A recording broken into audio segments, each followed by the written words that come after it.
I was curious, you're returning as an older Scott, and obviously you've matured as an actor as well. Did your approach change any, or was it like riding a bike again? No, good question, dude. My approach didn't really change. What I always did with Scott was kind of use my own personal experiences and sort of try to put myself in his shoes and really understand everything that he's going through.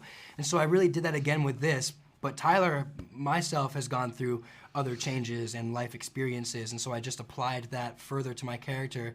And then I always try to grow the character and grow myself as an actor. And I think over the last few years, it's one of those professions that you keep figuring out as you go, and so I think I did more of that, and I'm really proud, really proud. I think this is the coolest, best representation I've ever done of Scott McCall, and so I'm just super proud of it. Yeah. I love that. And Crystal, I was curious, with Allison dying in the show, was there ever any hesitation of returning as the character, or like once you saw the script and knew how it was handled, did that all go away?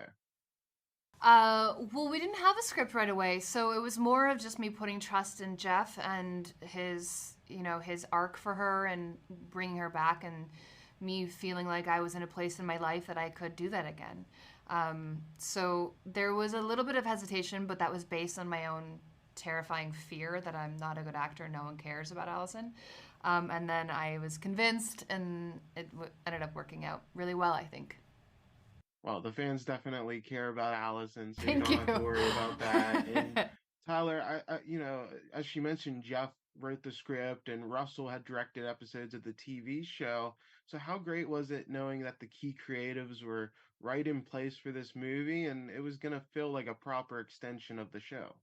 Yeah, dude, it's only perfect. It wouldn't have felt right if everybody wasn't there, and Russell really defined the tone of this TV show early on, and so I couldn't have imagined it without Russell, obviously, or Jeff. It just wouldn't have happened. Same as I couldn't really imagine the show without myself. We're all such integral parts of the series and of the project itself. It felt like we needed everybody back on board for it, and I'm just over the moon that that's what we could have done, and work in this capacity again as an adult. I just always feel like I have a lot to prove to the people around me, and so I wanted to prove to these people that I loved so much that I'm an adult and I'm different and I'm ready to take this head on again in a different capacity and more present. And so it was just so cool to have them all there. Awesome. And Crystal, my last question, how interesting was it to play Allison again, but sort of a different version because she, has forgotten some of her memories and is coming back to this whole crazy ordeal. Yeah, she doesn't remember anything about who she is or what her name is or, who her family is. And I think it's an aspect of her that was never explored before. So it's much deeper and much darker than we have ever seen Allison, which I think, as humans, like we all have shadow aspects of ourselves that we don't like to look at or are uncomfortable. So I think it's really important for people to realize that, and that's why I wanted to come back and play her.